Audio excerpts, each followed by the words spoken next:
자, 그래서 오늘 우리는 이 로마서 16장 1절부터 16절까지 말씀을 본문으로 바울이 소개한 사람들이라는 제목을 가지고 함께 말씀을 나누도록 하겠습니다.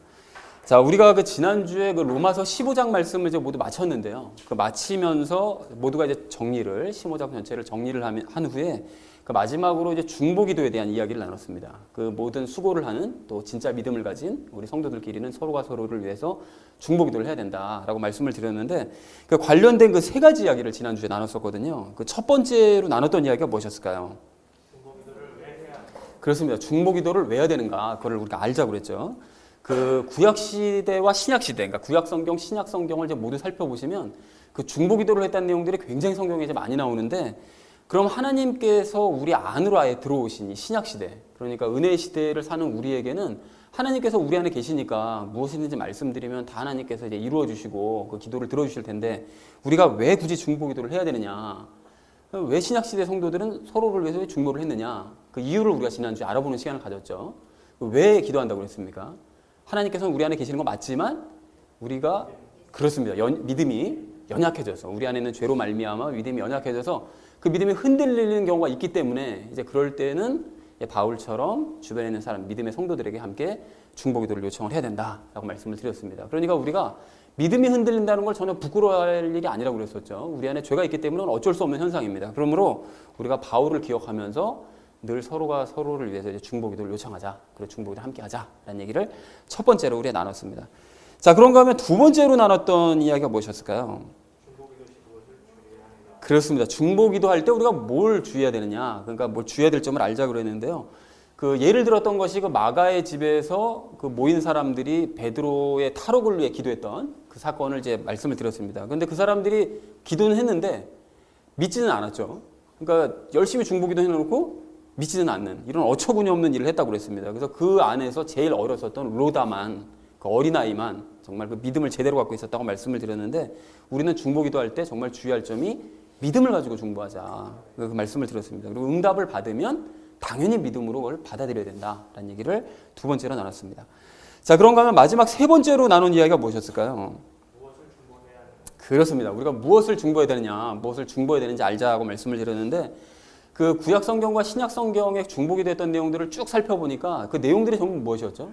영혼 구원, 또 영혼 구원과 관련된 그것들을 가지고 중보기도 했던 사실을 우리가 발견을 했습니다. 그러니까 우리가 더 이상 흔하게 이 시대에 보통 많이 그 중보기도 요청하는 거 보면 뭐 집값 올려달라고 뭐 기도하고, 뭐 배우자를 위해서 기도해달라고 그러고, 전부 이런 것들, 뭐 진급을 위해서 기도해달라니, 자기 개인의 유익과 어떤 만족을 위한 그런 중보기도들을 자꾸 얘기를 하는데, 이런 중보기도는 더 이상 부탁하지도 말고 우리가 하지도 말자. 우리가 정말 이 영혼 구원과 관련된 내용을 가지고 중보기도를 하면 그 나머지 개인적인 문제들에 대해서는 예수님께서 알아서 해결을 해주시겠죠. 자, 그래서 우리가 다윗의 기도를 기억해서 하나님 앞에 통보하는 기도를 하지 말고 우리가 함께 모여서 기도할 때 하나님께 먼저 여쭙는 기도를, 성숙한 기도를 하자라고 이제 말씀을 드렸습니다. 그래서 응답받자고 말씀을 드렸습니다. 자, 그래서 사랑하는 우리 나눔 있는 교회 성도님들 모두는 믿음이 흔들릴 때 부끄러워하지 말고 중보기도를 요청하시기 바랍니다. 여러분, 그리고 중보기도를 요청을 받았다면 실제로 받은 기도 해줄게 라고 얘기해놓고 안 하지 마시고 당연히 받았으면 기도를 해야죠.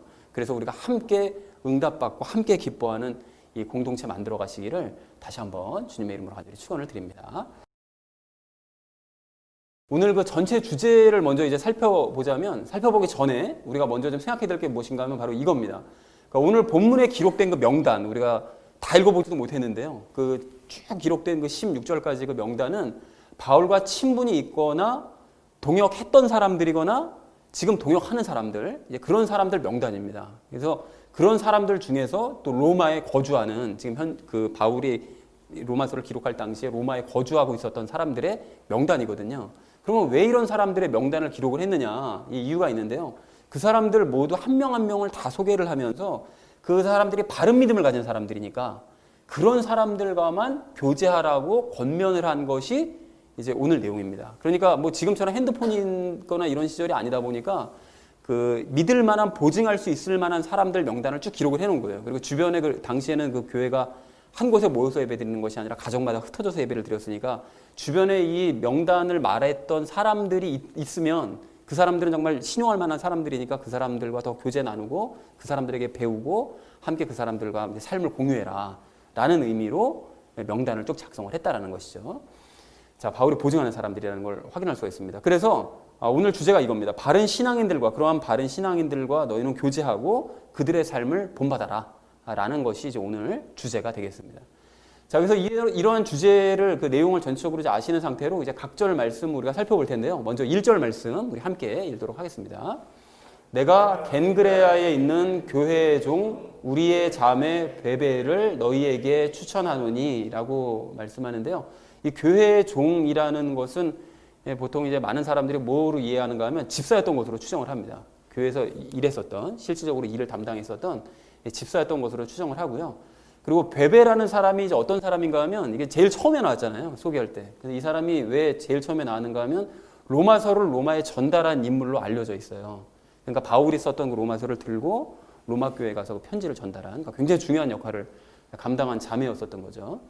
자, 그래서 전체의 의미를 이렇게 정리할 수가 있겠는데요. 내가 겐그레아 교회의 베베 집사를 너희에게 편지에 보내는 자로 내가 추천한다. 그러니까 그렇게 추천해서 보냈다라는 것이 이제 첫 번째 절의 내용입니다. 자, 이어서 2절 말씀 우리 함께 읽겠습니다. 너희는 주 안에서 성도에 마땅한 도리로 그녀를 받아들이고 무슨 일에서든지 그녀가 너희를 필요로 하거든 그녀를 도울지니라. 그녀가 많은 사람과 나의 구조자가 되었느니라 라고 말씀합니다. 자, 그런데 여기서 이제 그녀를 받아들이고 라고 되어 있는데 그녀를 받아들이라는 것은 이 베베라는 사람을 본 적이 없거든요. 로마 성도들은. 그러니까 바울이 보증할 만한 사람이기 때문에 그 사람이 내가 쓴 편지를 들고 바울이 쓴 편지 갖고 왔습니다라고 하거들랑 그 여자를 잘 맞아주어라. 경계심 갖지 말고 잘 맞아주어라 라고 얘기를 하는 거죠. 그리고 그녀를 도우라고 얘기하는데요. 이제 그녀를 도우라고 얘기한 것은 먼 거리를 여행을 하다 보니까 아무래도 이거 여비도 많이 필요하고 또 신변상의 위험도 오가는 길에 뭐 강도를 만날 수도 있고 막 이런 거니까요. 그래서 여행 경비나 보호를 필요로 한다고 하면 그녀를 기꺼이 너희가 도와줘야 된다라고 말씀합니다. 왜 도와줘야 되느냐? 도와줘야 될 이유가 있는 거죠. 그녀가 많은 사람과 나의 구조자가 되었다고 얘기하는데요. 여기서 구조자가 되었다라는 것은 재정적으로 큰 도움을 주었다는 그런 의미입니다. 그래서 바울과 또 바울을 비롯한 다른 많은 사람들에게 굉장히 재정적으로 도움을 많이 줬기 때문에 너희도 그녀가 필요로 하거들랑 재정적으로 도움을 주면 하나님께서 채워주실 것이다 라고 이제 얘기를 한 것이죠. 자, 그래서 전체 의미를 이렇게 정리할 수가 있겠습니다. 너희는 주님과 함께 베베를 환영하고 그녀에게 필요한 것이 있다면 도와주어라. 그녀는 나 바울을 비롯한 많은 사람들을 도운 사람이기 때문이다 라고 정리를 할 수가 있겠습니다. 내용들은 별로 어렵지 않습니다. 자, 이어진 3절을 우리 함께 읽도록 하겠습니다. 그리스도 예수님 안에서 나의 협력자들인 브리스길라와 아굴라에게 인사하라. 브리스길라와 아굴라는 이제 익숙한 사람들이죠. 먼저 번에 설명을 드려서 이 브리스길라와 아굴라 어떤 사람들이었는가 하면 바울과 함께 천막 깁는 일을 같이 하면서 생업을 하면서 바울의 사역을 굉장히 가까이서 도와주고요. 그리고 아볼로를 가르쳤었던 그런 부부로 이제 유명한 사람입니다. 자, 그래서 이 사람들이 근데 왜 로마에 가 있느냐라고 생각하실 수가 있는데 그 클라우디우스 황제가 죽은 후에 그러니까 클라우디우스 황제가 누군가 하면 그 사도행전 18장 2절 말씀을 보시면 그 클라우디우스 황제가 그 로마에 있는 모든 유대인들을 이제 내쫓았다, 추방했다라는 그 것이 기록이 되어져 있거든요. 근데 그 사람이 그 황제가 그 사이에 그 전도 여행을 가던 바울이 이제 갔다가 3차까지 전도 여행 갔었었는데 지금이 3차 여행 중이거든요. 근데 그 18장에서는 2차 여행 중인가 그랬습니다. 그리고 한참 시간 지나서 3차 여행 다닐 때 그 사이에 황제가 죽었던 것 같아요. 그래서 죽은 이후에 다시 이제 브리스길라와 아굴라가 로마로 이제 들어간 것으로 이제 추정이 됩니다. 그래서 로마에 있는 이 브리스길라와 아굴라를 너희가 이제 보거든 그와 함께 이제 교제를 나누고 그들에게 배워라라는 의미로 바울이 얘기를 한 거죠. 자, 전체 의미를 이렇게 정리할 수가 있겠는데요. 브리스길라와 아굴라 부부는 예수님과 함께 나와 협력하는 자들이므로 그들과 너희가 인사를 나누고 친하게 지내면 된다라고 이제 소개를 한 것입니다. 브리스길라와 아굴라를. 그리고 이어진 4절을 우리 함께 읽도록 하겠습니다. 그들은 내 생명을 위하여 자기 목까지도 내놓았나니 나뿐만 아니라 이방인들의 모든 교회들도 그들에게 감사하느니라 라고 말씀합니다. 근데 내 생명을 위하여 자기 목까지도 내놓았다고 바울이 얘기를 하는데요. 여러분 그 사도행전 19장을 보면 그 에베소라는 그 지역에서 사람들의 폭동이 일어납니다. 그러니까 바울이 복음을 전해가지고 우상을 만들어 파는 그 세공업자들이 먹고 살 길이 막막해져 버린 거예요. 우상들 안 사버리니까. 그래가지고 이 사람들이 폭동을 일으킵니다. 그 중에 한 사람이 폭동을 일으키니까 모든 사람들이 다 도시 사람들이 다 들고 일어난 거예요. 그래서 바울이 그때 이제 목숨까지 위협했었거든요. 그 복음을 전한 바울이 이제 그 사람들 입장에서는 피의자니까요. 그래서 바울이 죽을 뻔했는데 이때 죽을 위기를 느꼈던 이 바울을 브리스길라와 아굴라가 목숨을 걸고 건져냈던 것으로 추정이 되어져요. 그래서 사도행전 19장 30절에 이렇게 기록이 되어져 있는데 바울이 백성에게 들어가고자 하였으나 제자들이 그를 허락하지 아니하였다. 그러니까 모든 에베소에 있는 그 도시 사람들이 극장으로 다 들어가가지고 거기서 막 이제 시위하고 막 성토 대회를 하는데 바울이 그걸 들어가려고 합니다. 해명을 하려고요. 그러니까 그것을 몸을 던져가지고 그를 막아낸 거예요. 그래서 들어갔으면 죽었겠죠. 그래서 그때 막았던 사람들이 아마 브리스길라와 아굴라가 아닌가라고 이제 추정을 하고 있습니다. 그러니까 목까지도 내놓았다고 설명을 하는 거죠.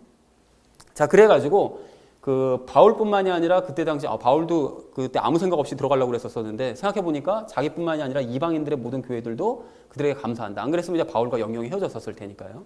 그래서 바울을 계속 만날 수 있고 또한 바울이 계속 복음을 전할 수 있음에 모든 이제 이방의 교회들도 다 감사하고 있다. 그런 사람들이다. 그런 일을 한 사람들이다라고 바울이 소개를 하고 있습니다.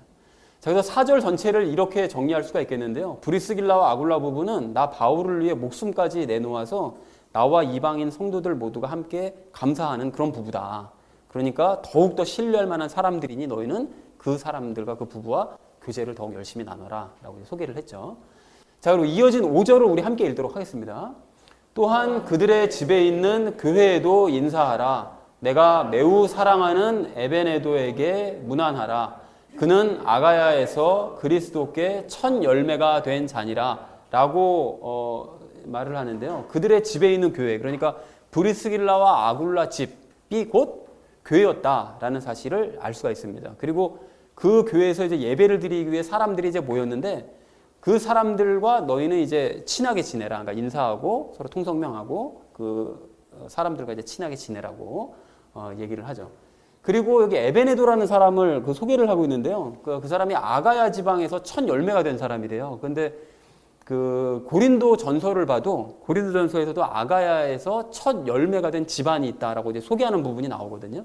근데 그 집안 사람인 거죠, 결국. 그러니까 아가야는 이제 고린도 지방인데 고린도전서 16장에도 소개된 스데바나의 집안 사람 중에 한 명이 이제 에베네도 사람이었습니다. 그러니까 스데바나의 집 사람들이 가장 먼저 주님을 영접했는데 그 중에서 또 제일 먼저 영접한 사람이 에베네도였대요.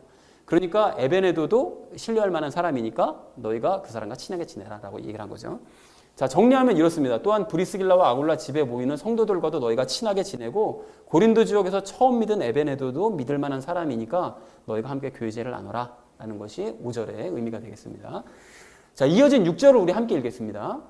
우리를 위해 많이 수고한 마리아에게 인사하라 라고 이제 간단하게 소개를 하고 있는데요. 우리를 위해 많이 수고했다라는 것은 바울과 바울의 그 동역자들, 그들을 섬기는 일, 그러니까 옆에서 잔심부름도 하고 뭐 먹을 것도 갖다 주고 했던 이런 일을 했던 것으로 이제 추정이 되어져요. 이제 그런 마리아와도 친하게 지내라라고 이제 얘기를 하는 거죠.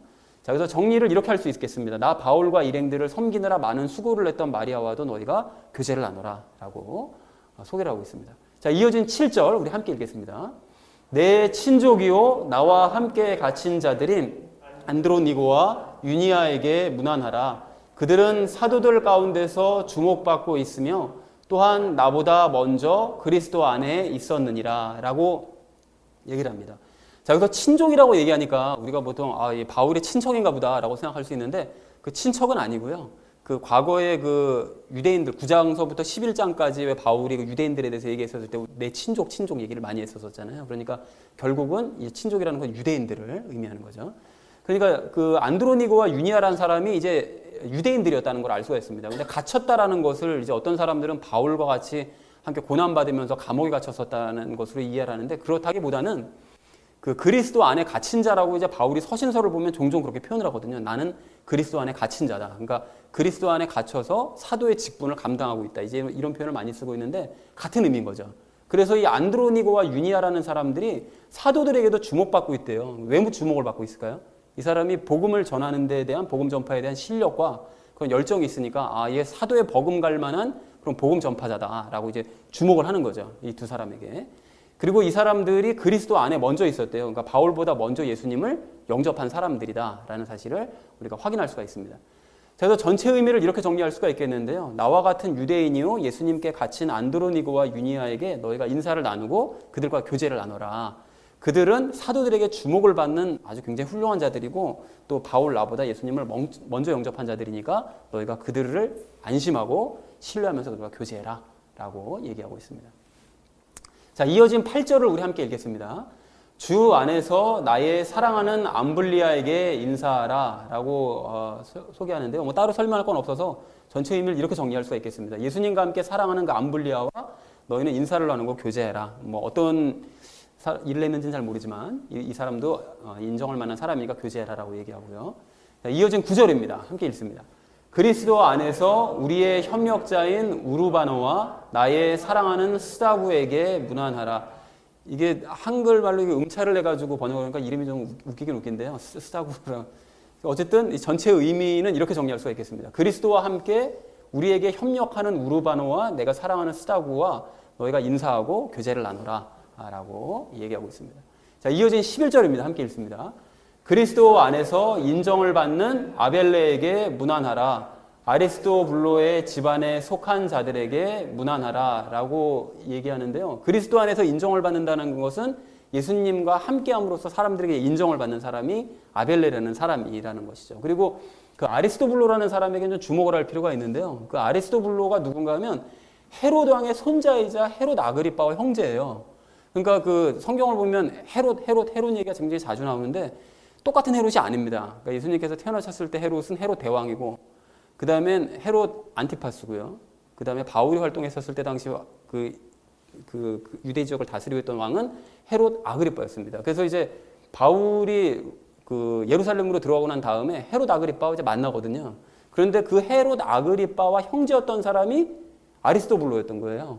근데 그 아리스토블로 이 사람 자체는 예수님을 믿지를 않았습니다. 불신자였어요. 그런데 그 집안에 속한 사람들, 그러니까 아리스토블로 집안에 있던 사람들, 그러니까 헤롯 가문의 그 사람들 중에는 예수님을 영접해서 그 적극적으로 예수님을 믿고 활동하고 또 로마에서 활동하는 그런 사람들이 있었었다라는 것이죠. 그러니까 그 사람들과는 너희가 친밀하게 지내고 서로 교제를 해라라고 바울이 소개를 하고 있습니다. 자, 그래서 전체 의미를 이렇게 정리할 수가 있겠는데요. 예수님과 함께하여 사람들의 인정을 받는 아벨레와 아리스토블로 집안 사람들과 너희가 인사하고 서로 교제를 나눠라 라고 얘기를 하고 있습니다. 자, 이어진 11절입니다. 우리 함께 읽겠습니다. 내 친족인 헤로디온에게 문안하라. 주 안에 있는 나기수의 집안에 속한 자들에게 인사하라 라고 얘기하는데요. 전체 의미를 이렇게 정리할 수 있겠습니다. 내 친족이라고 얘기한 건 아까 전과 똑같이 유대인이겠죠. 그래서 유대인 헤로디온과 그 주님과 함께하는 나기수 집안 사람들과 인사를 나누고 교제하라라고 얘기하는데 그 나기수라는 사람도 이게 좀 알려진 것이 그 굉장히 좀 얍삽한 사람이었대요. 그러니까 이 사람 자체도 불신자였습니다. 믿는 사람이 아니고 그 나기수 집안에 있는 사람들이 그 예수님을 믿고 있으니까 그 사람들과 너희가 교제를 나눠라라고 소개를 하고 있습니다. 자, 그리고 이어진 12절입니다. 우리 함께 읽겠습니다.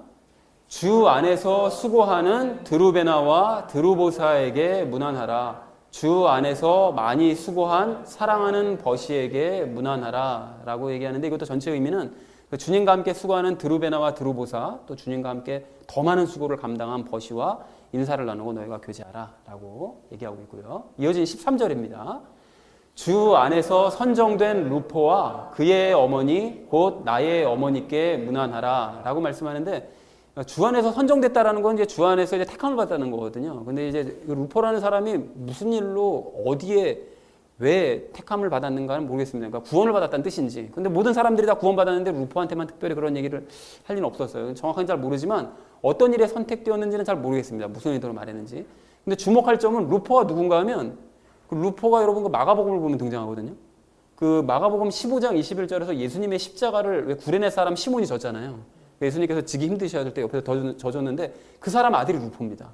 근데 그 루포가 그 로마로 간 거죠. 어머니랑 함께. 그래서 이주에서 이제 살았는데 그때 이주에서 살았는지 아니면 원래 살았었는지 잘 모르지만 어쨌든 그 로마에 있었었는데 그의 어머니 그러니까 바울이 그걸 나의 어머니라고 표현을 합니다. 그러니까 그럴 정도로 그 루포와 그의 어머니와 굉장히 친밀하게 지냈다는 사실을 우리가 알 수가 있죠. 그래서 그 사람도 이제 그 친밀하다는 의미인데 그 사람도 신뢰할 만한 사람이니까 너희가 로마 성도들이 그 사람과 함께 함께 사귐을 가져라라고 얘기를 하고 있습니다. 자, 그래서 이렇게 정리할 수 있겠습니다. 루포와 그의 어머니에게 인사하고 너희가 교제를 나누라라고 정리할 수가 있겠습니다.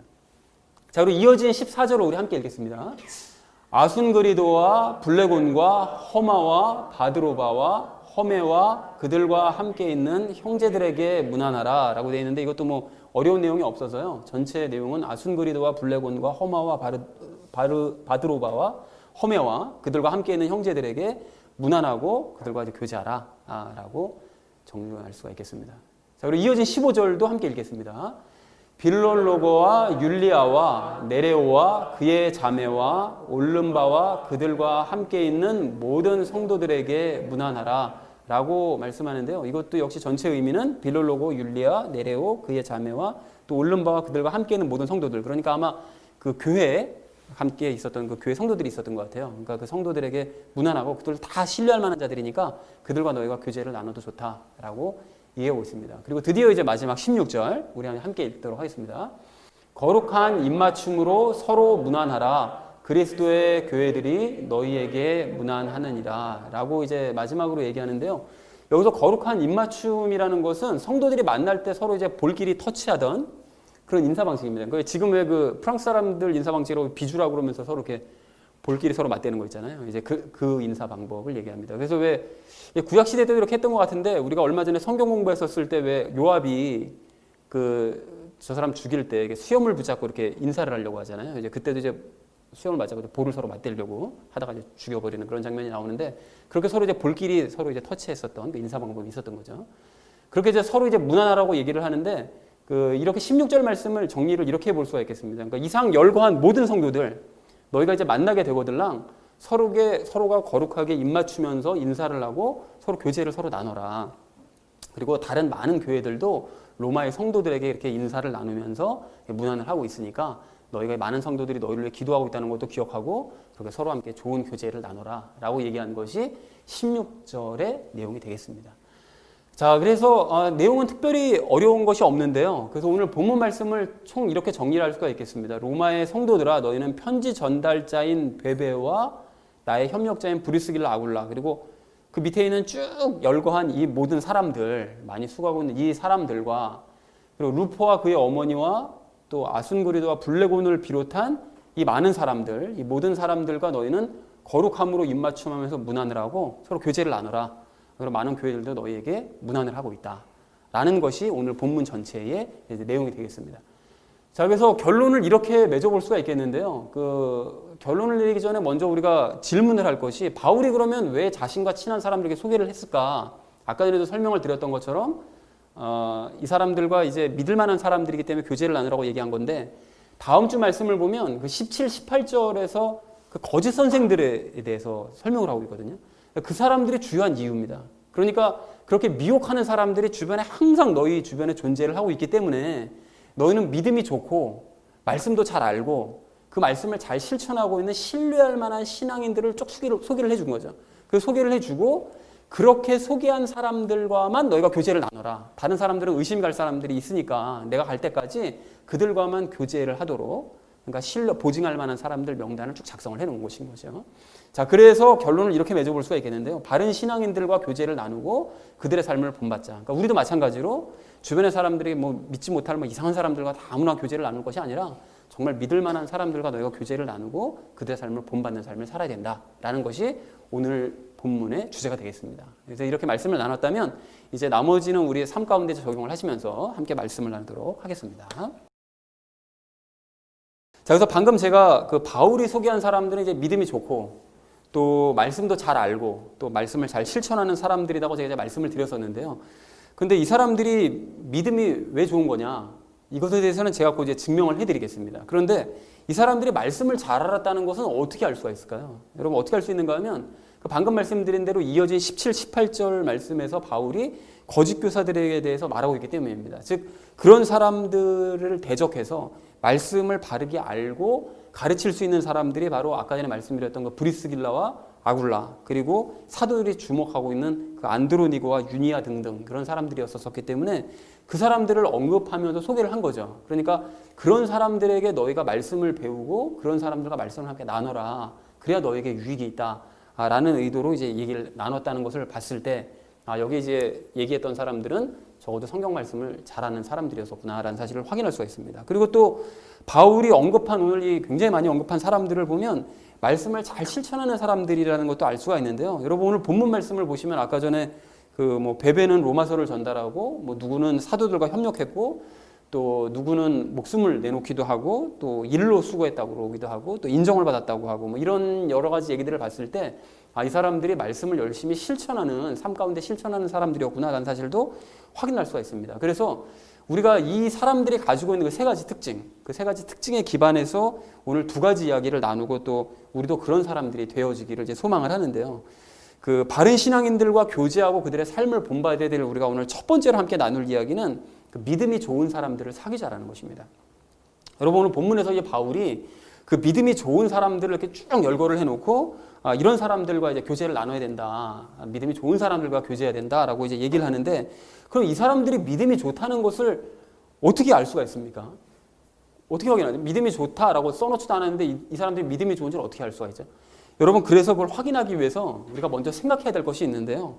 그 사람들이 보통 믿음이 좋다 그러면 어떤 사람을 보고 믿음이 좋다고 얘기를 할까요? 어떤 사람을 딱 보면 저 사람 참 믿음이 좋은 것 같아. 저 사람은 믿음이 안 좋은 것 같아. 그걸 어떻게 이제 뭘 가지고 얘기를 하는가 이제 보면 다 그런 건 아니지만 보통 이렇게 보통 판가름을 합니다. 소위 그 기도빨이 좋다는 사람 있잖아요. 기도했다 하면 응답받는 사람. 이런 사람 보면 저 사람은 참 믿음이 좋은 사람인 것 같아. 이제 이렇게 생각을 하죠. 그리고 또 목사나 사역자들이나 어떤 지도자들을 보고 저 사람들은 믿음이 좋은 사람이니까 저렇게 목사가 됐겠지라고 이제 그렇게 판가름을 하는 경우도 있고요. 그리고 또 어떤 경우에는 환상을 잘 본다고 얘기를 하거나 또 음성을 맨날 듣는다고 얘기하는 사람을 보면 저 사람은 믿음이 참 좋으니까 하나님과 저렇게 하나님의 음성을 제가 듣는 것 같아. 이렇게 생각들을 합니다. 그러나 이런 사람들은 믿음 좋은 것과는 아무 상관이 없습니다. 뭐 목사라고 해서 믿음 다 좋은 것도 아니고요. 환상 듣고 음성 듣고 이런 사람들이 실제로 믿음이 더 안 좋은 사람일 수도 있습니다.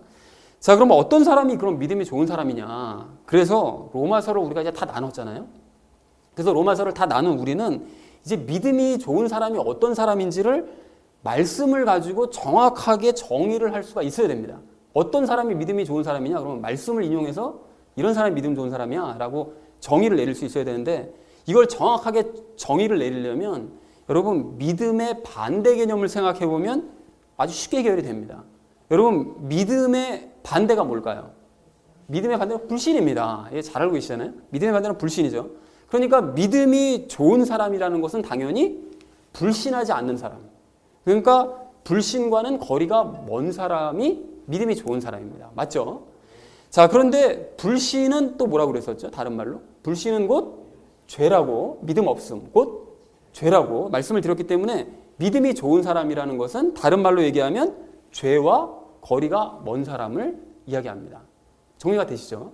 자, 그러니까 죄와 완전히 분리된 사람, 그 사람이 믿음이 좋은 사람이다 라는 것을 알 수가 있습니다. 그러니까 정리하자면 믿음과 정반대에 있는 이 죄와 완전히 분리가 되고 예수님과 연합해서 이제는 예수님과 그분의 말씀이 자연스럽게 믿어지는 사람들, 그 사람들이 믿음이 좋은 사람이라는 거죠. 그러니까 쉽게 말해서 죄와 분리되고 예수님과 연합한 사람들, 그런 사람들이 결국엔 믿음이 좋은 사람들이라는 것입니다. 뭐 어떻게 보면 당연한 얘기일 수 있는데 당연한 얘기니까 기억을 하셔야 됩니다. 믿음이 좋은 사람들은 뭐 환상을 보는 사람이야. 믿음이 좋은 사람은 기도빨이 좋은 사람. 이게 아니라 믿음이 좋은 사람은 죄와 분리돼서, 그러니까 믿음과 반대인 죄와 분리돼서 예수님과 연합한 사람. 이 사람이 믿음이 좋은 사람이다 라고 우리가 분명하게 말씀을 가지고 정의를 내릴 수가 있어야 된다는 것입니다. 자, 그런데 오늘 본문에서 그 바울이 열거한 사람들, 쭉 열거한 사람들을 설명하는 수식어, 그 앞에 수식어 중에 가장 많이 눈에 띄는 것이 뭘까요? 뭡니까? 뭐가 눈에 많이 띄죠? 예수님 안에, 주 안에, 그리스도 안에, 이게 그냥 후반부로 하면 막 전부 그 얘기만 적혀져 있습니다. 그러니까 수식어들이. 자, 그런데 잘 아시는 것처럼 예수님 안에는 무슨 뜻이라고 그랬죠? 예수님 안에는 당연히 예수님과 연합했다는 것을 말씀드렸다고 그랬었죠. 그러니까 오늘 바울이 열거했던 이 사람들은 방금 말씀드렸던 것처럼 죄와 분리되고 예수님과 연합한 사람들이므로, 그런 사람들은 어떤 사람들이라고 그랬죠? 믿음이 좋은 사람들이라고 그랬죠. 그러니까 오늘 본문에서 열거한 주 안에, 그리스도 안에, 예수님 안에 있는 이 많은 사람들은 다 다른 말로 얘기하면 믿음이 좋은 사람들이다라는 사실이 증명이 될 수 있다는 것입니다. 여러분 이해가 되셨죠? 그러니까 오늘 본문 말씀을 보면서 믿음이 좋다라는 얘기는 하나도 없어도 이 사람들이 믿음이 좋은 사람들이로구나 라는 사실을 우리가 너무 명백하게 알 수 있다는 거죠. 자, 그러나 이들과는 반대로 요즘 우리가 큐티하고 있는, 그러니까 아침마다 큐티하고 있는 그 신명기서 말씀에서 말씀하시는 그 이스라엘 백성들은 완전히 믿음이 없는 사람들이었습니다. 그러니까 특별히 지난주 그 목요일, 금요일 그 큐티 내용을 보니까 그 이스라엘 백성들은 하나님이 두려워서, 그리고 하나님께서 복 주신다고 그러시니까 억지로 말씀을 지켜보겠다고 그랬어요. 그래서 이들이 장차 말씀을 잘 지키느냐? 전혀 지키지 않았습니다. 말씀을 지키기는커녕 이 사람들은 하나님께서 행하시는 일조차도 사사건건 다 불신했어요. 하나도 믿지 못했습니다. 그 가뜩이나 이 죄 문제를 해결받지 못한 이 구약 시대였는데, 특별히 이스라엘 백성들은 더 그나마 강팍한, 세상 모든 민족들 중에서도 하나님 그 말씀대로 가장 강팍한 민족이라서 하나님 말씀도 믿지 못하고, 하나님 기적도 믿지 못하고, 모세도 믿지 못하고, 아론도 믿지 못하고, 그 어느 것 하나 믿지 못하더라는 거예요. 근데 사실은 과거의 우리도 사실은 마찬가지였습니다. 그러니까 특별히 저 같은 경우에는 예수님 처음 만났을 때는 굉장히 뜨거운 믿음을 가졌었지만, 시간이 흐를수록 막 일에 치이고 막 율법적으로 변해가서 하나님의 역사도 기도 응답도 받지 못하는 채 너무 힘들고 강팍한 삶을 살았어요. 그래서 그 일에 막 치이고 이랬었을 때는 기도를 어떻게 해야 되는지조차도 막 모르겠더라고요. 기도를 해도 응답도 못 받는 거예요. 처음에는 기도했다면 응답받는 막 이런 때가 있었었는데 그게 안 되는 거죠. 그러니까 그렇게 강팍한 삶을 꽤 오랜 기간 살았는데 아마 남들은 잘 몰랐을 거예요. 그런데 그런 와중에 말씀은 정말 열심히 받습니다. 그리고 말씀대로 행해보려고 열심히 노력도 했어요. 그런데 항상 실패했습니다. 죄도 항상 이길 수가 없었어요. 당연하죠. 지금 생각하면 너무나 당연한 일이었어요. 죄 문제가 해결되지 않은 상태에서 내 노력으로 뭘 해보려고 그러니까 될 리가 없었던 것이었죠. 그래서 그때 당시에는 그렇게 실패할 때마다 이제 나 자신을 비난을 하면서 너무 힘들어 했었었는데요. 그래서 하나님도 점점 멀어지는 것 같고, 하나님은 계절에 계셨었지만 나는 점점 하나님이 멀어지는 것 같고 점점 믿음이 약해지는 것만 같은 그런 마음이 들었습니다. 그런데 그럴 때 저에게 그 누구 하나도 그런 실패의 원인과 방법에 대해서 가르쳐주는 사람이 하나도 없었습니다. 그러다가 결국에 제가 이제 죄 문제가 해결됐다는 사실을 분명하게 깨닫고, 그리고 예수님께서 내 안에 계신다는 사실을 깨달은 이후로는 모든 것이 다 달라져 버렸는데요. 말씀은 노력해서 지키는 것이 아니라 믿음으로만 지킬 수 있다는 사실을 깨닫게 됐습니다. 그리고 죄 역시 믿음으로만 이길 수 있다는 사실을 깨닫게 된 거예요. 그걸 깨닫고 나니까 너무 기쁘더라고요. 책 어디를 봐도, 어떤 책을 보고 막 다 봐도 죄는 뭐 자기가 알아서 노력해서 이겨야 된다 뭐 이런 얘기만 답답하게 써져 있는데, 죄도 결국은 믿음으로 이길 수 있구나, 이걸 알고 나니까 너무나 기쁘더라는 거예요. 그리고 그걸 깨닫고 나니까 놀라운 변화가 생겼는데요. 말씀을 더 자발적으로 읽게 되고, 예전에 억지로 읽었는데 자발적으로 읽게 되고, 자발적으로 죄된 행위들을 다 버리게 되고, 자발적으로 예수님을 사랑하게 되고, 자발적으로 말씀대로 살고 싶은 열망이 막 샘솟는 거예요. 말씀대로 살고 싶다, 열망이. 그리고 정말 좋았던 것은 예수님이 무조건 신뢰가 됐습니다. 무조건 예수님이 신뢰가 돼요. 어떤 상황에서 나를 앞으로 뭐 어떤 길로 인도하시든 예수님은 정말 신뢰할 만한 존재야. 이게 확신이 되는 거예요. 그러니까 참 믿음을 가지게 된 거죠. 그래서 과거 10년 전에 저는 되지도 않을 그 일을 억지로 노력해서 막 행하면서 스트레스만 받고 믿음이 확 뜨거워졌다가 그 다음 날은 또 확 의심스러워지는 막 이런 삶을 살았었는데, 지금은 기쁨과 평안 가운데 어지간해서는 흔들리지 않는 꾸준한 믿음을 가지는, 그리고 그 일들이 되어지는 그런 역사를 보면서 감탄하면서 살고 있다는 것입니다. 그러니까 죄와 분리되고 나니까, 즉 불신과 분리가 되고 나니까, 그러니까 믿음이 꾸준히 좋아지고 부족하나마 믿음으로 살게 되더라는 것입니다. 자, 그렇다면 저만 그런 삶을 살고 있느냐? 그렇다고 생각하지 않습니다. 여러분도 죄와 분리되시고 믿음의 삶을 시작하셨고 또한 살고 계시는 줄로 그렇게 믿습니다.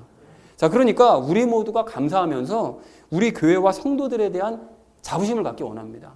전 그래서 뭐 목사니까 뭐 개척했으니까 넌 교회 좋아하는 게 당연하겠지가 아니라 저는 목사라 해서가 아니라 우리 교회 한 일원으로서 성도로서 우리 교회가 참 좋습니다. 자, 그래서 이렇게 우리가 진짜 믿음을 우리가 이제 가졌다면 이제 가짜 믿음을 가진 사람들 주변에 많잖아요. 그리고 혹은 전혀 믿음이 없는 사람들도 많거든요. 근데 그런 사람들과 우리가 교제를 하려고 하기보다는 그런 사람들과 상대하지 말라는 뜻 아닙니다. 그런 사람들을 바르게 가르쳐서 우리는 그 사람들을 이제 가르침의 대상으로 제자 삼을 대상으로 삼아야죠. 그러니까 뭐 교제하지 말라는 뜻은 그들과 자꾸 뭐 사적으로 어울리는 그런 행위들을 우리가 하지 말고 진짜 믿음을 가진 우리끼리 믿음이 좋은 우리끼리 먼저 서로 교제를 먼저 나누기 원합니다. 오늘 바울이 믿음이 좋은 사람들과 교제를 나누라고 얘기를 하잖아요. 그리고 주변에 우리 교회뿐만이 아니더라도 참 믿음을 가진 사람, 저 사람은 참 믿음 가진 게 맞는 것 같아 라는 사람이 보이면 그런 사람들과 교제를 하셔도 당연히 좋습니다. 근데 이제 분별은 좀 하실 필요가 있겠죠. 그래서 오늘 그 16절 말씀을 보시면 거룩한 입맞춤으로 서로 이제 무난하라고 말씀을 하시는데 당장 우리가 뭐 서로 막 거룩한 입맞춤으로 서로 볼맞대면서 이렇게까지는 힘들 것 같긴 하지만 그렇게까지는 못한다 할지라도 서로가 서로를 더욱 알아가면서 더욱 친밀해지는 우리 교회의 공동체가 되어지기를 간절한 마음으로 소망합니다. 그리고 힘들 때 우리가 서로를 위해서 중보하기 원합니다. 그리고 또 다른 사람들, 그러니까 가짜 믿음을 가지고 또 믿음 없는 사람들, 그런 사람들을 가르치고 인도해서 그들로 하여금 바른 믿음, 진짜 믿음을 가지게 하고 그들과도 교제를 나누는 우리가 되기를 소망을 합니다. 그래서 사랑하는 우리 나눔 있는 교회 성도님들 모두는 믿음이 좋다는 것이 무슨 뜻인지를 오늘 분명하게 깨달으시기 바랍니다. 여러분 그걸 깨달으셨다면 오늘 바울이 믿음이 좋은 성도들과 함께 교제하라고 권면했던 것처럼 우리도 그렇게 해야 되는데 그러면 나부터 믿음이 좋은 사람이 되어지고 그리고 믿음이 좋은 우리끼리 서로 먼저 교제를 나누기 원합니다. 그리고 다른 사람들에게도 바른 복음을 전하셔서 그들과도 교제를 나누는 우리 모두가 되어주시기를 주님의 이름으로 간절히 축원을 드립니다. 자, 바른 신앙인들과 교제하고 그들의 삶을 본받아야 될 우리가 오늘 두 번째로 나눌 이야기는 우리도 소개받을 만한 사람이 되자라는 것입니다. 여러분 오늘 바울이 언급한 사람들의 특징이 뭐라고 그랬었죠? 믿음이 좋은 사람들이고 말씀을 잘 알고 그 말씀대로 잘 실천하는 사람들이다 라고 말씀을 드렸는데 이 중에서 믿음이 좋다라는 것에 대해서는 방금 말씀을 드렸으니까 이제 말씀을 잘 알고 말씀을 실천하는 것에 대해서 이제 말씀을 나누려고 하는데요. 제가 항상 강조하지만 우리는 말씀을 잘 아는 그리스도인이 되어야 됩니다. 그리고 무엇보다 연합의 교리를 잘 깨달으셔야 돼요. 여러분 그래서 이 연합의 교리를 성경의 모든 말씀들과 잘 연결을 해서 말씀들을 더욱더 깊이 있게 깨달아가고 또 그 연합의 원리를 삶 가운데 적용하면서 살아내야 됩니다. 여러분. 그래서 브리스길라와 아굴라와 같은 실력 있는 그리스도인들이 우리가 되어야 된다는 것이죠.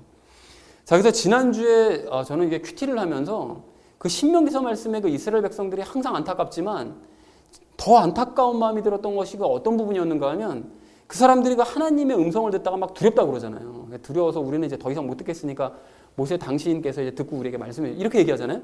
그러니까 그렇게 직접 들을 수 있는 기회를 이 사람들이 스스로 버린 거예요.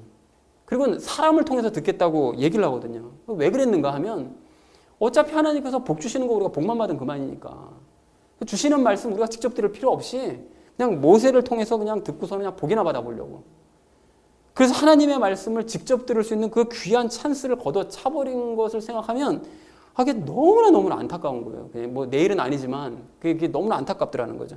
그래서 그 사람들 후손들이 어떻게 돼버렸느냐. 그 사람들 후손들이 어떻게 돼버렸죠?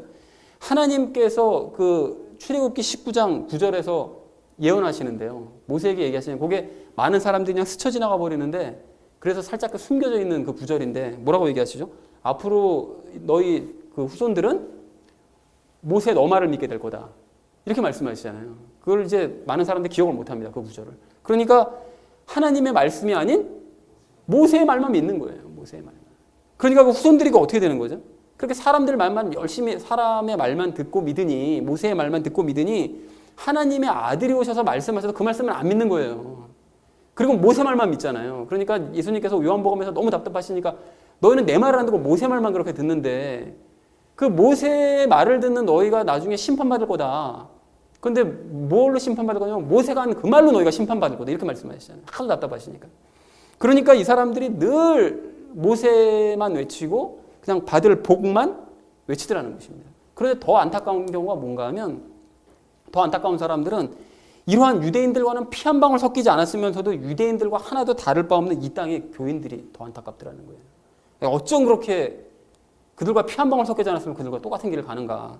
그러니까 아마도 이 사람들이 이 시대의 그 교인들 보면 그 지난주 큐티 말씀을 보면서도 이스라엘 백성들이 뭘 잘못했는지조차 잘 모를 거예요, 아마. 그냥 성경을 전체적으로 이게 다 읽고 연결시켜서 이거 이해를 해야 이스라엘 백성들이 첫 단추부터 이게 잘못됐다라는 사실을 발견해낼 수가 있는데 그것을 알아야 그리고 그 사람들의 전체를 밟지 않을 수가 있는 건데 이 사람들이 이게 이스라엘 백성들이 뭘 잘못했는지를 모르니까 그냥 뭐 하나님께서 말씀 주신다니까 우리 지켜보겠다고 그러고 그래서 말씀 지켰는데 뭘 잘못했냐 모르니까 그러니까 그들의 전체를 그대로 따라가다 보니까 지금 이 시대 교인들 대부분이 사실은 그리스도인이 아니라 유대교인으로서 삶을 살아가고 있다는 것입니다. 그래서 그 사람들 역시 어떻게 합니까? 이스라엘 백성들처럼 하나님을 막연하게 두려워하는 거죠. 막연하게 두려워하고 또 복만 받으려고 하는 거죠.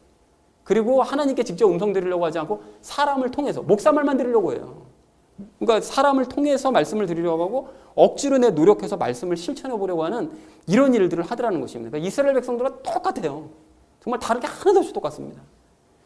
자, 그래서 우리는 오늘 바울이 소개한 이런 사람들처럼 말씀을 바르게 알고 또 잘 알기 원합니다. 여러분 그러려면 연합의 교리를 잘 깨달으셔야 되고 성경의 모든 말씀들을 연합의 교리와 잘 연결시키면서 읽으시고 깨달으셔야 됩니다. 여러분 그렇게 해야 잘잘못을 분명하게 우리가 분별할 수가 있어요. 그래서 가령 몇 가지 예를 들으려고 하는데요. 방금 말씀드렸던 그런 네 가지 이스라엘 백성들의 그런 특징, 하나님을 막연하게 두려워하는 그런 모습과 관련돼서 지난주에 그 이길자 집사님께서 그 질문하신 게 있었었는데 어떤 사람들은 질문할 때 예수님만이 우리의 중보자 되신다. 그러니까 그 디모데전서 2장 5절 말씀을 보면 그렇게 나와 있잖아요. 그러니까 예수님만이 우리의 중보자 되신다. 그러니까 중보자 되시니까 그분만이 우리를 위해서 중보하실 수 있지. 어찌 감히 그 두려우신 하나님을 그렇게 두려워하지 않고 사람끼리 서로 중보할 수 있다고 할 수 있냐. 이제 이렇게 주장을 하는 사람이 있다는 거예요. 그러면 그런 주장이 맞는지 틀리는지 우리가 어떻게 분별할 수가 있습니까?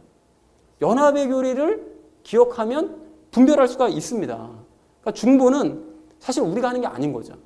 우리 안에 계신 성령님께서 로마서 8장에서 뭐라고 말씀하셨죠? 우리 안에 계신 성령님께서 말할 수 없는 탄식으로 우리를 위해 중보하신다고 말씀하시잖아요. 그렇게 하시는 것처럼 우리 안에 계신 예수님께서는 나를 위해서만 중보하시는 것이 아니라 저 사람을 위해서도 중보하시니까 그렇기 때문에 우리 결과적으로 예수님과 연합한 사람들끼리는 서로를 위해서 중보하는 것이 당연히 가능할 수밖에 없습니다. 왜? 내 안에 계신 예수님께서 나를 통해서 저 사람을 중보하시는 것이니까 서로가 중보할 수가 있다라는 것이죠. 그러니까 연합의 교리를 알면 그러한 주장은 틀린 것이다 라는 사실을 우리가 알 수 있다는 것입니다. 이래서 연합의 교리를 바르게 알고 적용하는 것이 이게 너무나 중요한 거예요. 그러니까 성경의 어떤 성경을 가지고 주장하는 것들이 이게 맞나 틀리나 이거를 분별할 수 있다는 것이죠. 그리고 그걸 깨닫고 우리가 분별을 했다면 더 나아가서 그런 사람들을 가르치기까지 해야 된다는 것입니다. 자, 그리고 또한 어떤 사람이 이스라엘 백성들이 막 물질의 복, 그런 복 받기를 원했잖아요. 그러면 지금 이 시대도 물질의 복을 받는 것이 하나님의 복이니까 그걸 우리는 누려야만 마땅하다. 이렇게 주장하는 사람들이 있는데 그럼 그런 주장들이 맞는지 틀리는지 우리가 어떻게 분별할 수가 있습니까? 이건 역시 예수님과의 연합을 생각해보면 금방 분별이 가능해요. 그러니까 예수님 말씀대로 예수님께서 왜 마태복음 13장에서 비유를 말씀하시면서 진주를 찾는 어떤 상인이 모든 재산을 다 팔아서 값비싼 그 진주를 얻고 너무나 기뻐한다는 그런 비유를 말씀하시잖아요. 그것처럼 우리도 모든 것을 다 잃었어요. 심지어는 내 영의 생명마저 잃어버렸어요. 그리고서는 예수님과 연합해서 가장 값비싼 진주이신 예수님을 우리 안에 모셨습니다. 그렇게 되면 그것이 가장 큰 복이라는 사실을 영접한 사람들은 알아요. 이것이 가장 큰 복이다. 내가 모든 걸 다 잃어버리고 다 팔았지만 이거 하나로 나는 기쁘고 만족해. 그 진주 상인처럼. 그걸 안다는 거죠. 특별히 말씀이신 그분을 내 안에 모셔서 하나님의 말씀을 소유를 하고 있다. 이렇게 되면 그것이 가장 큰 복이라는 사실을 당연히 깨닫게 됩니다. 그리고 그것으로 완전히 만족해요. 그러므로 그걸 깨달은 사람은 물질 같은 하찮은 것을 감히 예수님과 비교하면서 이걸 복이라고 얘기하지를 않습니다. 그러니까 그런 사람들은 사실 예수님을 아직 영접하지 못한 것일 수도 있어요. 그러니까 물질이 아직 우상인 거예요. 그러니까 예수님같이 가장 귀한 복을 가지고도 다른 복을 받으려고 노력들을 하죠. 그러니까 그건 예수님을 아직 영접하지를 못했다는 거예요. 그게 뭔 뜻인지를 모르고 있는 거예요. 그 사람 느끼지를 못하고 있는 거죠.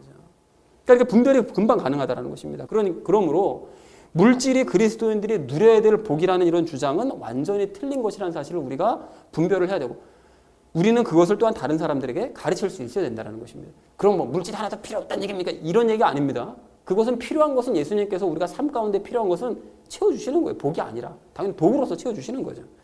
자, 그런가 하면 유명한 목사나 신학자의 말만을 듣는 사람들이 있어요. 그 이스라엘 백성들이 모세의 말만 들으려고 했던 것처럼 지금 이 시대도 목사의 말만 듣고 유명한 신학자의 말 들어가서 예정론 막 이런 것만 듣고 그것만을 진실로 여기는 사람들이 있거든요. 이거 말고는 어떤 내가 존경하는 목사 말 말고는 다 거짓말이야. 이게만이 진실이야.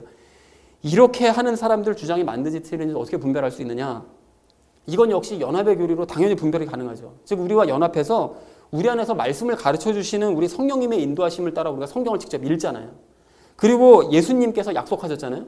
요한복음 14장 26절에서 장차 오실 성령님께서는 너희에게 모든 성경 말씀을 내가 했던 모든 말씀을 기억나게 하시고 모든 말씀을 가르쳐 주시리라.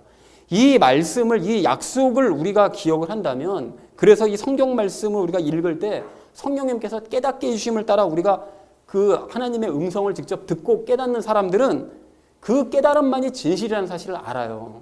어떤 목사의 가르침이나 어떤 신학자의 이 글을 쓴 이것이 진실이 아니라 그 깨달음이 진실임을 압니다. 그래서 사람이 목사와 신학자가 말씀에 대해서 얘기하는 것. 그 사람들 어차피 얘기해봐야 말씀에 대해서 얘기하는 거지 말씀을 얘기하는 게 아니에요. 저도 설교할 때 이것이 물론 말씀을 근거로 얘기하지만 말씀에 대해서 얘기하는 거잖아요. 근데 성령님께서는 직접 말씀을 얘기해 주신다고요. 그러니까 이것이 그런 것을 진리라고 생각하지를 않습니다. 분명히 사람이 전하는 말에는 오류가 있어요. 제 설교가 다 틀렸다는 것이 아니라 맞는 것이 있겠지만 그 중에 틀린 부분도 있을 수도 있다는 거예요.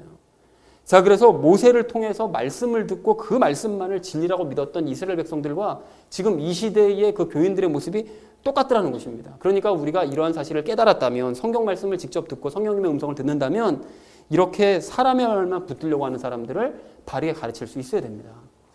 자, 그런가 하면 마지막으로 말씀을 노력해서 지켜야 된다라고 이스라엘 백성들이 생각했던 것처럼 지금 이 시대에도 많은 사람들이 말씀을 노력해서 지키려고 하잖아요. 그런데 이 시대 그리스도인들의 그런 생각이 맞는지 틀리는지도 우리는 연합의 교리로 분별할 수 있습니다. 여러분, 지난주 큐티 설명에서 적었던 것처럼 말씀은 절대로 힘과 노력으로는 지킬 수가 없습니다.